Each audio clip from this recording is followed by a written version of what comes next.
Lying about molest. Preventing and responding to false accusations of sex crimes.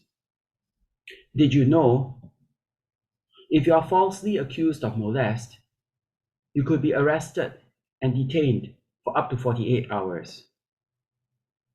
You could see your career put on hold, damaged, or totally destroyed. You can end up paying huge sums in legal fees. You could face up to 3 years in jail and possible caning. And yet, your accuser may likely get away scot-free for lying to the police about you. So, who am I?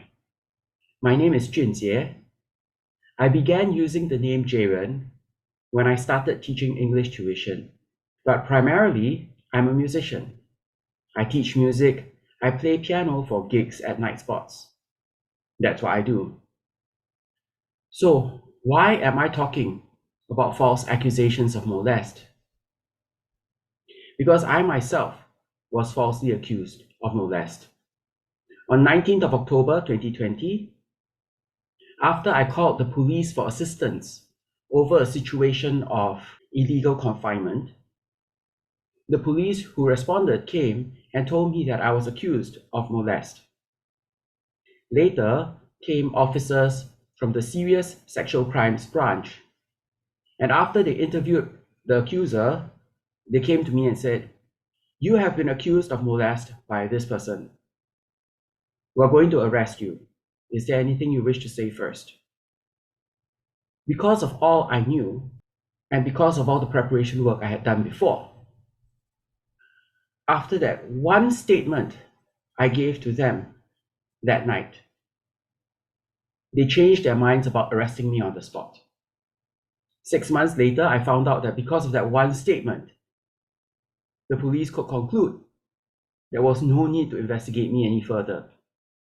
So what I'm hoping to do now is, through these video lessons and through the notes I'm providing on my blog, I'm hoping to codify and explain all that I knew and all that I used that night when I was falsely accused of molest. Now, some disclaimers. First, I'm a musician, not a lawyer. So what I share is useful for prevention. It's useful for understanding what happens. But if you already have been accused of sex crimes and the police have already begun investigating you, by that time, what I share here is not going to be very useful to you. What you need most is to engage a lawyer and follow his or her instructions. Also, the laws, the case studies, and the police procedures that I will talk about over these lessons are specific to Singapore. So if you're from another country, you need to check with a lawyer or with the police of your own country and ask them how much of what I share here is going to be useful, how much of what I share is going to be applicable to you. Okay? Now, the topic of lying about molest is very broad. Therefore, I've included links and notes at my blog. The address is given on the screen right now. So head over to my blog for more notes and for my references. So here's an overview of the lessons. Lesson 1, what you need to know first. I lay some foundations. I explain some basic ideas, some basic knowledge to get us started. Lesson 2, when to be on your guard. Who is more likely to falsely accuse you of molest or other sex crimes? Lesson 3, taking precautions. Know yourself, guard yourself. What are the attributes? What are the qualities? What are the practices you should develop in your life so that you're better prepared to prevent false accusations and better able to respond to them should they still occur. Lesson 4. Talking to the police. Your goals and the potential pitfalls. If you're a normal Singaporean and you spend your life thinking about just staying out of trouble, following the rules, and such, you may not have given much thought to how to talk to the police if you're accused of a crime. That's what lesson 4 is going to be about. Lesson 5. Talking to the police. If they choose not to be honest. Like it or not everybody in the Singapore police force is honest all the time. The people from a certain investigation branch started being dishonest with me after I made a police report about the woman who falsely accused me of molest. That's when they started being dishonest. The ultimate dishonesty, of course, was shown by 2 high-ranking officers from that investigation squad. On 16 July 2021 and on 2nd November 2021. 2 high-ranking officers claimed that there was no accusation of molest that night. Now, that of course is a joke, because then if there was no accusation of molest, then why were there people from the Serious Sexual Crimes branch? Why did they interview my accuser? Why did they interview me? But when this was brought up to those 2 high-ranking officers, well, one of them just got up and left the interview room. The other one just hurriedly changed the topic over the phone conversation. So I will share with you from a case study as well as from my own experiences, so that should such things happen to you, you're not confused and you can better think of what to do next. Lesson 6. If it goes to trial, if the false accusations of molest or other sex crimes proceeds to trial, there are certain practices, there are certain habits that you ought to cultivate to best prepare yourself for the trial. I'll be talking about things that your lawyer may not tell you. So that will be in lesson 6. In the Singapore Penal Code, molest is covered under section 354, outrage of modesty.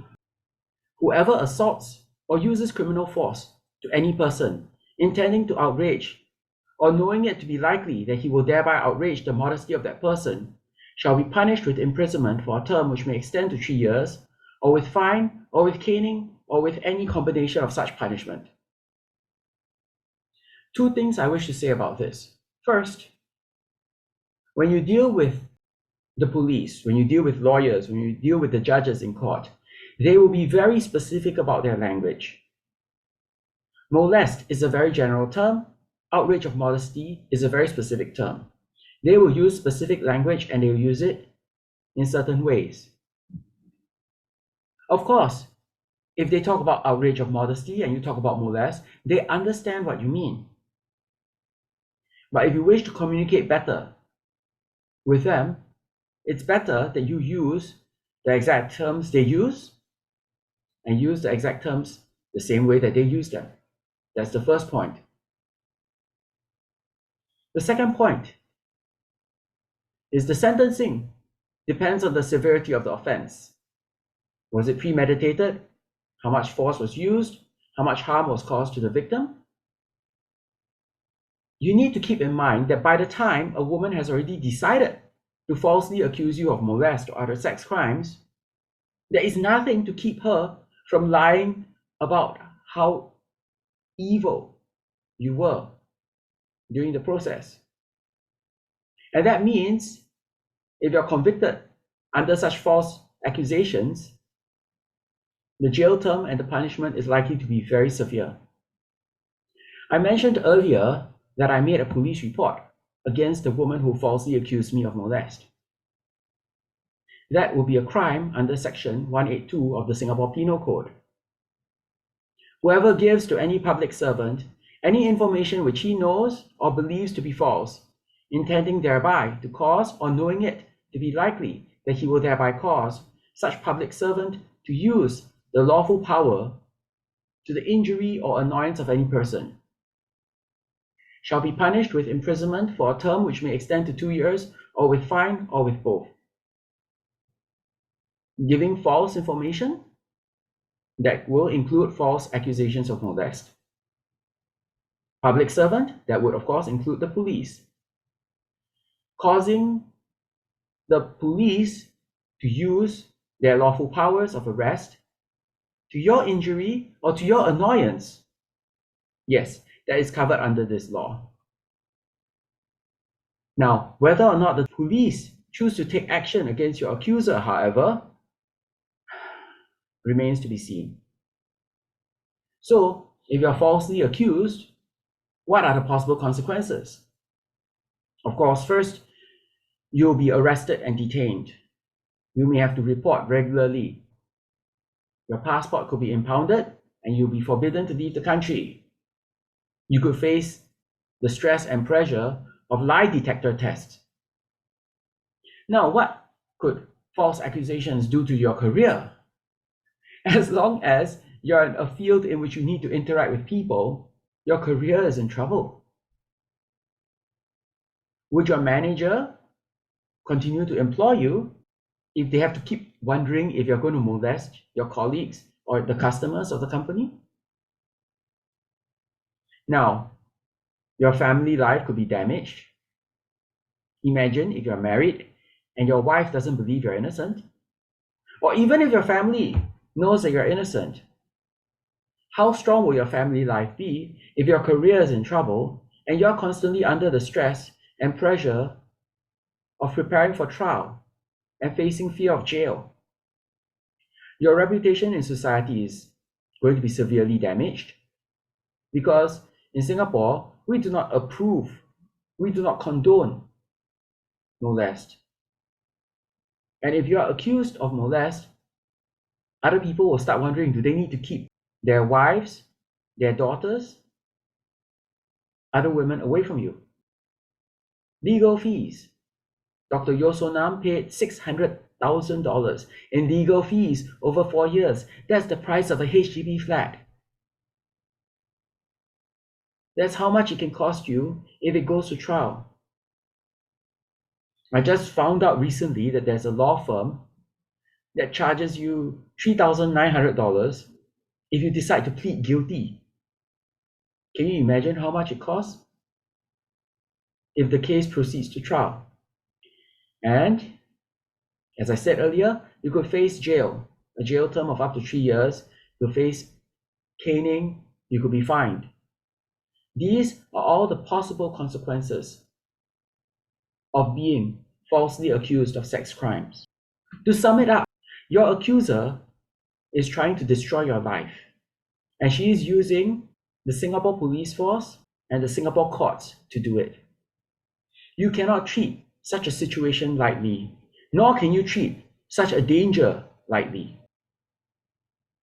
What I share in these lessons is provided to the public free of charge, because I believe all this information and all this knowledge is necessary, and it is important for it to get out to as many people as possible. That's why I'm providing it to the public free of charge. So, if you appreciate what I'm doing, please share these lessons, share the video, share the lesson notes with your friends, with your family, with your associates, like people from your church, for example, or in your country club, or in your Toastmasters, for example. Share. Help me get the word out. Also, if you're a lawyer or an ex-policeman, or you have other professional expertise to share, and you wish to collaborate with me, please contact me through the email address given.